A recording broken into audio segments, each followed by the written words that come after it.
আমাদের এলাকার লালমনিহাট শব্দলদিঘি চড়ার যে মাছের প্রজেক্টগুলো আছে, বর্তমানে পানিও আছে খুব ভালো। মাছ পুকুরের মধ্যে মাছ ছাড়ছে, মাছের এই পানির রং নীল হয়ে গেছে, সার দিছে অতিরিক্ত।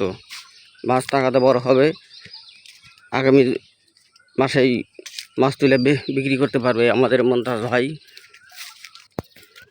সকালবেলা কিছু মাছ তুলছে, একটা শৈল ছিল, সে 350 টাকা বিক্রি করছে, ছোট একটা শৈল।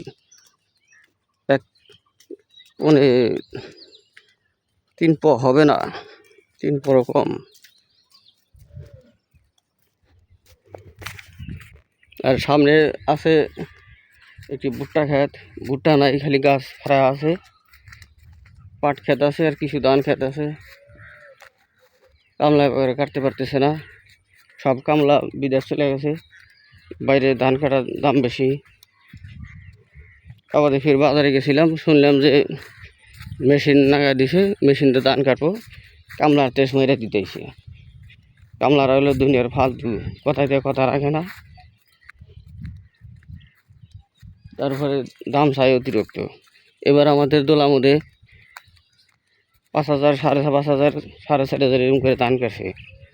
ধান তো এই 16 আনা হয় নাই, তারপরে কামলা করে বাউ বেশি। আমাদের এই দোলামুদে আল্লাহ জুল হায়াতে বাঁচা বুসা রাখে, সামনের বছর মেশিন দিয়ে ধান কাটবো, কামলা করে ভাত মেরে দেব।